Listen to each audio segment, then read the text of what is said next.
Parsons. Obviously, good to talk to you. You gave us a really outstanding presentation on the new product for 2014 for Kershaw and Zero Tolerance, the collaborations, etc. Thank you. Didn't realize it until just a few minutes ago that you're one of the designers. You're on the designer team for Correct. Kershaw as well. Correct. How long have you been with the company? So I've been with Kershaw for about 8 months now. Yeah, I started back in May, so. May 2013? Yep, May 2013. Came on full bore, full time? Yep, full time. Outstanding. I would imagine you were, because of the time element, I'm thinking of calendar here, you were brought in perhaps specifically because of the collaboration with Rick Hinder and Ernie Emerson? I think Emerson came up after I started there. It was mostly just they want to get a little more product out this year, and they needed more staff. So. Adding to the team to help with production and delivery. Yeah. Which hopefully for 2014 will have a few less bugs in it than it has in the past. We'll hope. Yeah. Well, but the great thing about Kershaw and Zero Tolerance is they always put in the effort, and they don't float a lot of fluff about hey, this is going to be here, and we're definitely going to promise that it's going to be available. So, what's your background in design? So my background in design is I've worked for a dental equipment company. I've worked for Nike.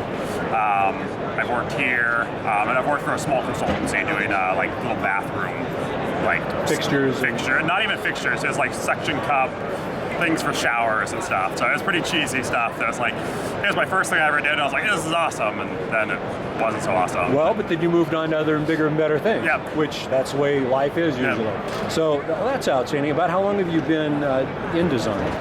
So I've been in design for probably like 5 years now or so. 5 years now? Yeah. Where did you graduate? I graduated from the Art Institute of Portland. I also went to the Academy of Art in San Francisco for a few years until I realized how expensive San Francisco was and ran out of money and moved home. So, and sometimes San Francisco can be a little overbearing in certain ways too. Yeah.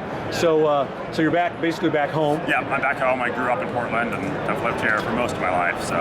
What's your background in edgeware? In other words, knives and edged tools. So as far as knives and tools and stuff, I have carried a knife. I think probably about junior high, I started carrying a knife with me every day, and ever since then, I've carried a knife with me every day, everywhere I go, unless I'm flying on a plane or something, and they tell me I can't. So I've never been in like a collector of knives so much as like having these like custom knife makers that I sought out their product. But I've always thought of it as a tool and something that I carry with me and use. I was a carpenter for about 10 years, owned my own business doing that.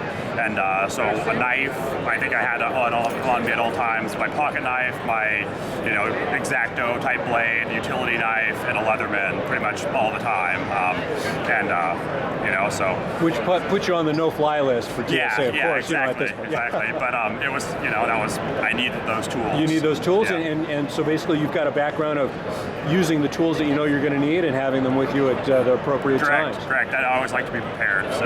Outstanding. What kind of outdoor? Are you an outdoorsman? Do you enjoy the outdoors? Yeah, I enjoy the outdoors. I enjoy. I'm a big avid gun guy, so I enjoy shooting and doing all that stuff. I enjoy hiking, camping. I'm really into running, triathlon type stuff like that.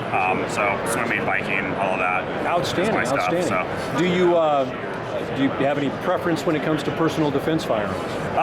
So personal defense firearms, something that you can have with you all the time, something that's cheap to shoot, so you can actually get out there and shoot it rather than... Is there a make and model that you have a tendency to prefer? I have a Glock 19 that I carry, although it's a little bigger than what I prefer to carry, but you carry what you have at the time and what you can afford, and there's other things I'd like, but... And it's a good standard to go by? Yeah, it's a 9mm is something I can afford to shoot, so... Absolutely, and train with and be proficient, so obviously that's always an important thing. Yeah, and just like firearms, edged tools, knives, or you want to be proficient with it. You don't want to just buy something and throw it in your pocket or throw it on your belt and really not have any experience with it. Yeah.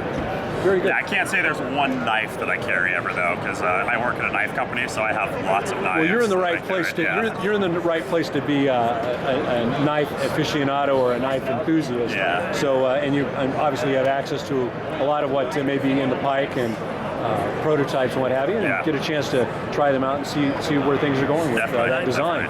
That's very interesting. Now, do you what kind of leisure activities do you like? Do you like to do in your off time? So I have a family, so pretty much if I'm not at work or I work out 2 times a day, at lunch and before work and stuff. If I'm not doing that, I'm pretty much at home with my family and doing that. Juggling family stuff. Okay, very good.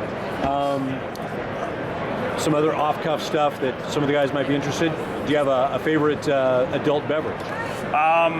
Favorite adult beverage? I like beer a lot. I don't really have a favorite beer. I will go for anything, as long as it's not cheap beer. I'm not a big cheap beer fan. You like the good stuff. But I guess like an amber or something like that. You like ambers? Yeah. Amber ales or something an amber ale. So amber, maybe a lager. Yeah.